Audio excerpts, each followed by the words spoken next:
वाल्मीकि रामायण के 40 अनसुने रहस्य। पहला, राम और उनके भाइयों के जन्म से पहले राजा दशरथ और उनकी पहली पत्नी कौशल्या की शांता नाम की एक बेटी थी। कौशल्या की बड़ी बहन वर्षिणी और उनके पति राजा रोमपता ने शांता को गोद ले लिया था, जिनका बाद में ऋषि श्रीशृंग से विवाह हुआ था। दूसरा, रामायण में प्रत्येक 1000 श्लोकों को बाद पहला अक्षर गायत्री मंत्र बनता है। यह मंत्र प्रतीकात्मक रूप से महाकाव्य रामायण का सार है। गायत्री मंत्र का उल्लेख सबसे पहले सबसे पुराने वेदों में से एक ऋग्वेद में मिलता है।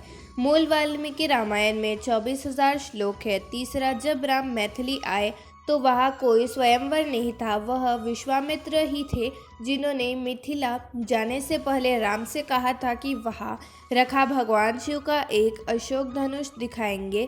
उस धनुष का नाम पिनाक था, जिसका उपयोग भगवान राम ने सीता स्वयंवर में किया था। चौथा, मूल वाल्मीकि रामायण में लक्ष्मण रेखा का कोई उल्लेख नहीं है, जिस रेखा को पार नहीं किया जा सकता। उसके रूपक के रूप में इस्तेमाल किया जाने वाला प्रसिद्ध शब्द वास्तव में सीता की रक्षा के लिए लक्ष्मण द्वारा अपने तीर से खींची गई एक सीमा थी, लेकिन संत तुलसीदास द्वारा रचित रामचरितमानस में भी इस कथा का प्रत्यक्ष उल्लेख नहीं है। पांचवा, भगवान लक्ष्मण ने अपनी नींद का त्याग कर दिया, जिसके बाद उनकी पत्नी उर्मिला अपने पति की नींद की भरपाई के लिए 14 साल तक सोती रही।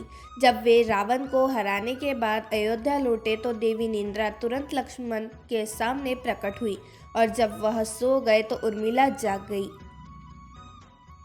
छठवां, वाल्मीकि रामायण के अनुसार जब राम 25 वर्ष के थे तब उन्हें वनवास मिला।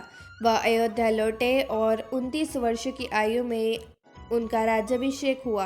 राज्याभिषेक के बाद 30 साल वर्ष और 6 महीने तक शासन किया। जब वह लगभग 70 साल के थे तब राम ने राज्य छोड़ दिया। सातवां, वाल्मीकि रामायण में सीता को बचाने के प्रयास का श्रेय जटायु को नहीं बल्कि उनके पिता अरुण को दिया गया।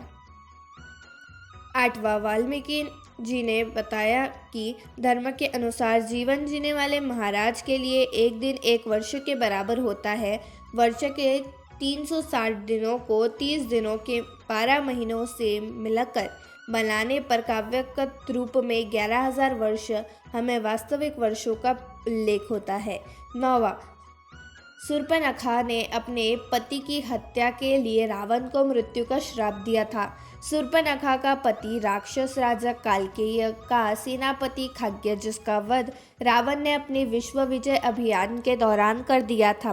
10वां, रावण के पास पुष्पक विमान और भी कई विमान थे, जिसके उपयोग में किया गया अन्य प्रसिद्ध विमान दांडू मोनारा है। स्थानीय सिंहली भाषा में मोनारा का अर्थ है मयूरा मोर और दंडू मोनारा का अर्थ है वह जो मोर की तरह उड़ सकता है। 11वां, पुल को बनाने में वास्तुकार नील और नाल की देखरेख में 5 दिन में 10 मिलियन वानरों ने निर्माण कराया। जब पुल का निर्माण किया गया था तब उसका आयाम 100 योजन लंबाई में और 10 योजन सास में था, जिसमें इनका अनुपात 10:1 था।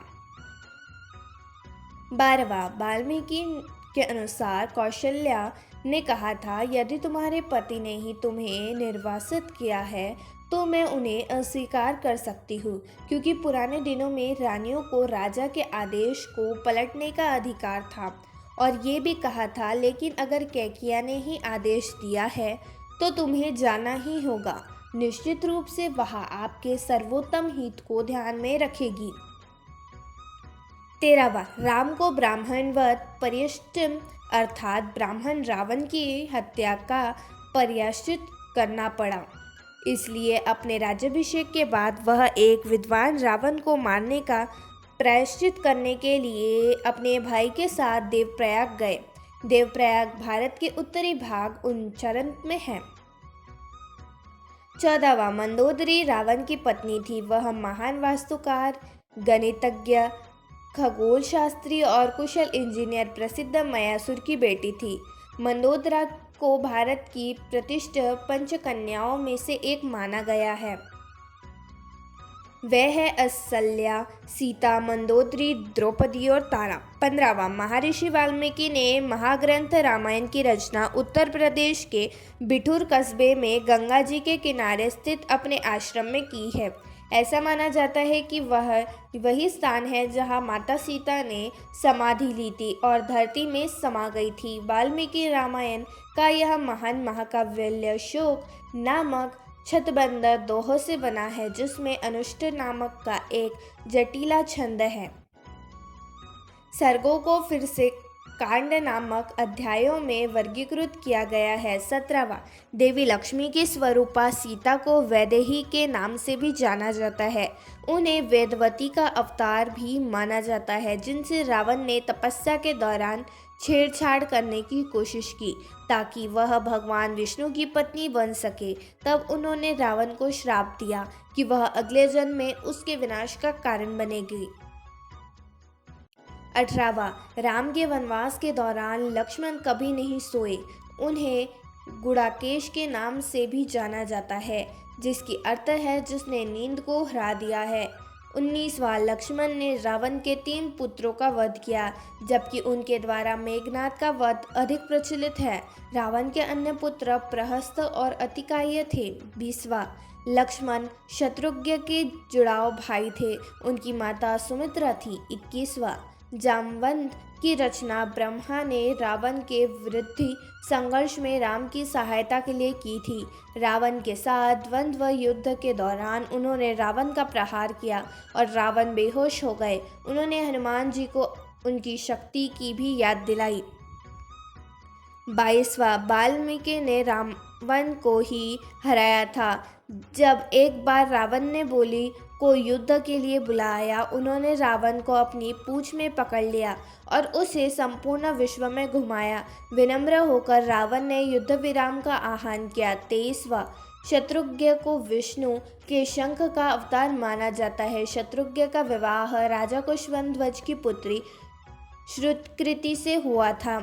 24वां, शत्रुघ्न ने लवणासुर नामक राक्षस का वध किया, जो मधु का पुत्र था। ऐसा माना जाता है कि मधु वही स्थान है जहां आज मथुरा स्थित है। 25वां, भारत का जन्म विष्णु के पंचायुधों में सबसे प्रसिद्ध सुदर्शन चक्र से हुआ माना जाता है। भरत राजा जनक के भाई कुशवंध्य की बेटी मांडवी के पति थे। इस प्रकार सीता के चचेरे भाई थे, जो राम की पत्नी थी। उनके 2 पुत्र थे, तक्ष और पुक्ष।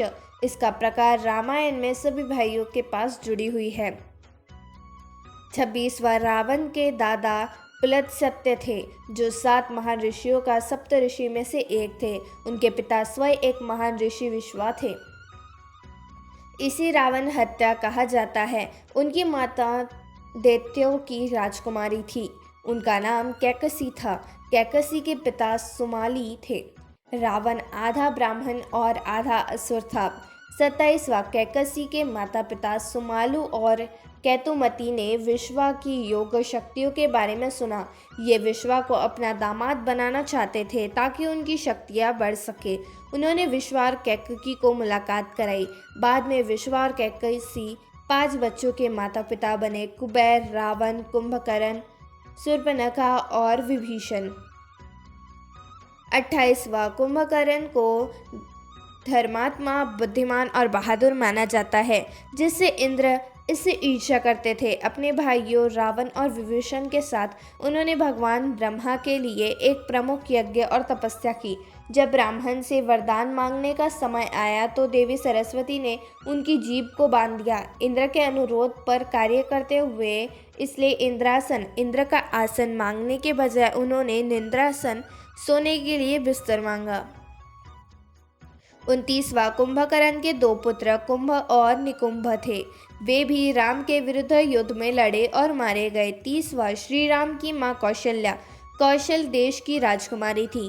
कौशल्या के पिता का नाम सकौशल व माता का नाम अमृतप्रभा था। 31वां, वनवास के दौरान श्री राम ने कंभंद नामक एक शापती राक्षस का वध किया था। उसी ने राम को सुग्रीव से मित्रता करने का सुझाव दिया। 32वां रावण का विश्व विजय पर निकला तो उसका युद्ध अयोध्या के राजा अनर्य के साथ हुआ, जिसमें रावण विजयी रहा। राजा अनर्य ने वीर गति को प्राप्त हुए। उन्होंने मरते हुए श्राप दिया कि तेरी मृत्यु मेरे कुल के एक युवक द्वारा होगी। 33वां हनुमान का मकरध्वज नाम का एक पुत्र था, जो रावण के सौतेले भाई पाताल लोक के शासक अहिरवान का वफादार सैनिक था। जब हनुमान अहिवरत द्वारा अपहरण कर लिए गए राम और लक्ष्मण को बचाने गए तो मकरध्वज हनुमान जी से द्वंद्व युद्ध में हार गया। 34 अहिरावण का वध हनुमान जी ने किया था। फिर उन्होंने अपने पुत्र मकरध्वज को राजा बनाया और राम और लक्ष्मण के साथ चले गए। 35 राम ने इंद्र से उन सभी वानरों को जीवित करने का अनुरोध किया जिन्होंने युद्ध में अपनी जान गंवा दी थी। वे सभी बहादुर थे, अपनी ऊर्जा साबित कर रहे थे। उन्होंने अपनी मृत्यु को ध्यान में नहीं रखा। उन्होंने कठिन प्रयास करे और मर गए। हे इंद्र, उन्हें उनका जीवन लौटा दो। इसके बाद वे सभी वानर योद्धा मानो नींद से उठे हो और उनके सभी अंग घावों से पूरी तरह ठीक हो गए। सभी बंदर आश्चर्यचकित होकर एक दूसरे से कहने लगे, यह कौन सा चमत्कार है। 36 रावण का मूल नाम दशग्रीव था, जिसका अर्थ है 10 सिर वाला। शिव ने अपने पैर के अंगूठे से पार्वती को नीचे दबा दिया, जिससे दशग्रीव का हाथ कुचल गया। दशग्रीव ने पीड़ा में जोर से चीख निकाली, जिससे उसका नाम रावण पड़ गया, जिसका अर्थ है दहाड़ने वाला या चिल्लाने वाला। 37 शक्तिशाली राम के अलावा रावण 2 अन्य राजाओं से भी पराजित हुआ था। एक था वानर राजा बाली और दूसरा था कार्तिवीर्य अर्जुन महाश्मिति का राजा, जिसे हजारों भुजाओं वाला भी कहा जाता है। 38 वाल्मीकि रामायण के अनुसार रावण को अंकपन नाम के राक्षस ने राम के बारे में बताया था।